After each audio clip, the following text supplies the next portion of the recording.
Selamat siang semuanya. Perkenalkan kami dari tim Depresso Squad akan mempresentasikan hasil kerja kelompok untuk UTS PBO. Perkenalkan saya Dian Atika Sumanustion dengan NIM 049. Saya akan menjelaskan terlebih dahulu database pada MySQL yang digunakan. Jadi terdapat database yang bernama PostDB dengan dua tabel yaitu barang dan transaksi, di mana pada tabel barang ini terdapat tiga struktur yaitu kode primary key, lalu ada nama dan harga. Lalu kami sudah memasukkan empat tipe data yang akan nanti digunakan, yaitu dari tertera di layar kode 1 hingga kode keempat. Lalu selanjutnya saya akan menjelaskan mengenai codingan dari barang transaksi.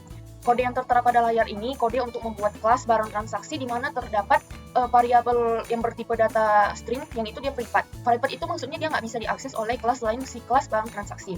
Lalu di line 20 terdapat sebuah konstruktor barang transaksi yang memiliki beberapa parameter yang tertera pada layar dengan tipe data string. Nah, lalu nilai dari masing-masing parameter yang sebelumnya sudah diinputkan oleh user akan dimasukkan ke variabel dari kelas barang transaksi dengan menggunakan kata kunci this. Nah, lalu di line 28, 32, 36, 40, dan 44 terdapat method get, di mana saya akan mencontohkan satu saja yaitu si get code ini. Nah, jadi maksud si method get ini untuk mengambil atau mengembalikan nilai variabel kode yang merupakan bagian dari kelas barang transaksi tersebut. Nah, jenis data yang dikembalikannya ini nanti berbentuk string yang diwakili oleh kata kunci public di awal metode. Nah, ketika si method get ini dipanggil, nilai dari variabel si kode ini dikembalikan dengan menggunakan perintah return code. Ini akan menghasilkan sebuah nilai bertipe data string yang merupakan nilai dari variabel kode. Untuk bagian selanjutnya akan dijelaskan oleh Lydia. Assalamualaikum warahmatullahi wabarakatuh. Perkenalkan saya Lydia Zahra dengan NIM 086 dan saya di sini menjelaskan tentang transaksi Java. Pertama-tama dideklarasikan kelas transaksi yang berfungsi untuk membuat objek transaksi. Di sini terdapat variabel daftar belanja yang merupakan objek release dari kelas barang transaksi, total belanja, bayar, dan kembalian yang merupakan objek string, waktu transaksi yang merupakan objek dari local datetime, serta ID transaksi yang dimulai dengan nilai 1 yang merupakan objek dari integer. Selanjutnya terdapat konstruktor transaksi yang digunakan untuk membuat objek transaksi baru. Di dalam konstruktor ini, nilai-nilai dari parameter, yaitu yang dari sini sampai sini, itu akan diberikan dan akan di-assign ke properti-properti yang sesuai dalam objek transaksi. Dan waktu transaksi akan diinisialisasi dengan nilai waktu saat objek transaksi dibuat dengan menggunakan local datetime now, yang merupakan metode untuk mendapatkan waktu sistem pada saat itu juga. Selanjutnya, ada metode akses atau getter yang dipakai untuk mengakses nilai-nilai properti dalam objek-objek yang ada. Getter ini berfungsi untuk mengembalikan nilai-nilai properti agar bisa diakses dari luar kelas transaksi. Kenapa? Karena pada kelas transaksi, beberapa variabelnya itu bersifat private, yaitu hanya dapat diakses dari dalam kelas transaksi itu saja. Sehingga dengan menggunakan getter ini, variabel tersebut akan dapat terakses dari luar kelas transaksi tersebut. Terima kasih. Selanjutnya akan dijelaskan oleh teman saya, Hussein. Perkenalkan, nama saya Hussein Mahmud. Di sini saya akan melanjutkan mengenai pembahasan dari Lydia. Nah, di sini untuk menyimpan barang transaksi kita simpan di release. Jadi kalau misalkan barang ada 3, maka di ruang ini kita bakal melakukan sebanyak 3 kali. Nah, di sini itu kita ngambil nilainya yang udah disimpan user di tabel kita dari kode, nama, harga, satuan, jumlah, dan total. Kemudian kita memasukkan ke dalam daftar belanja. Parameter itu ada ini dari nilai yang ada di sini. Nah, kemudian sudah selesai melakukan barang-barang yang dibelanjakan user, kemudian kita simpan total belanja, dibayar, dan kembalian di dalam kelas transaksi. Nah, isi transaksi itu ada daftar belanja yang kita masukin tadi yang ini, kemudian total belanja, dibayar, dan kembalian. Untuk melihat datanya bisa kita lihat di sini. Nah, ini codingannya. Mungkin cukup sekian dari saya. Terima kasih.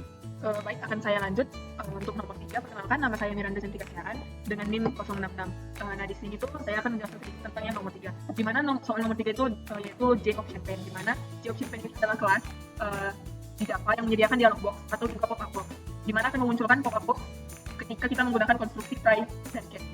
Dan konstruksi try catch ini memiliki cara kerja yang hampir sama dengan if else pada bahasa pemrograman lainnya. Hanya saja pada konstruksi try catch ini biasanya digunakan untuk menangani error atau exception pada sebuah program agar program tidak crash, dan ketika kesalahan terjadi selama proses eksekusi program, Java akan menghentikan program dengan menampilkan pesan atau yang disebut juga dengan pop-up box. Namun dengan menggunakan konstruksi try catch ini, kita itu dapat menangani eksepsi atau kesalahan tersebut dan melanjutkan eksekusi dari programnya.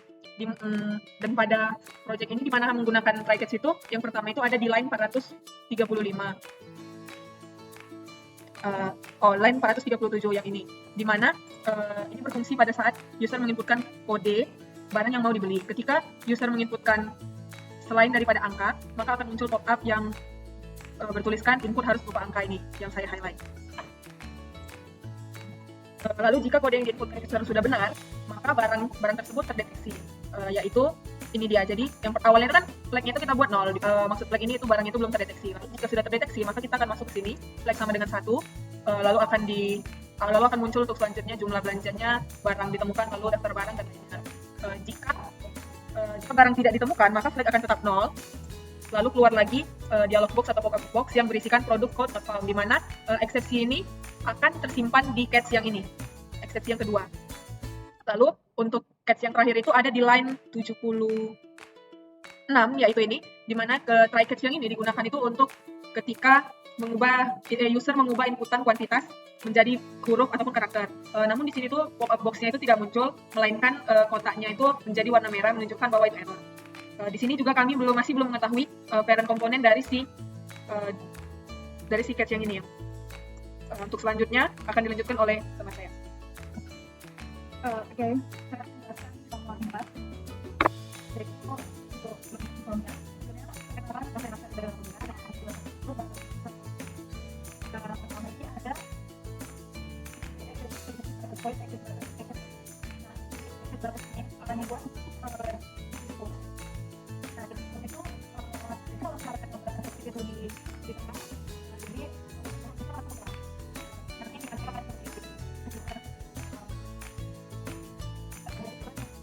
bagaimana berjalannya program ini.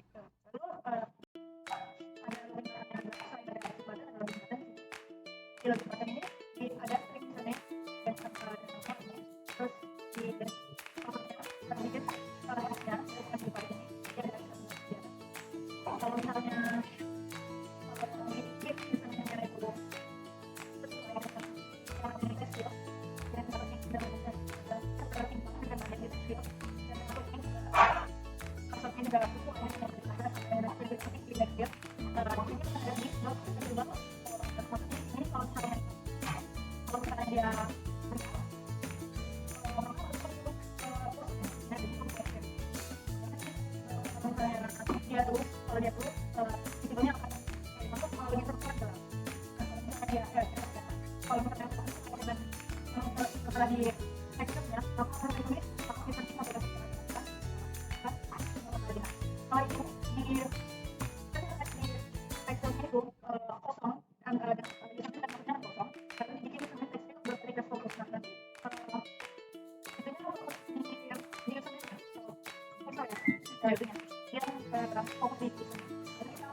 di komik satu di sini cara kerja ini instance object message metode get instance md5. Nah kemudian kita harus melihat string input metode get dan memberikan nilai dalam bentuk array byte. Dan menjadi presentasi signal dengan menggunakan kelas integer. Kelas itu mengonversi nilai hash menjadi nilai hash dengan menggunakan string di sini ada tadi. Nah, kita menggunakan pembagian efeknya tadi memiliki tanggal 32 karakter dengan menambahkan karakter 0 di awal. Dan sini 0 ditambah hashtag. Terus kembaliannya adalah nilai hashtag.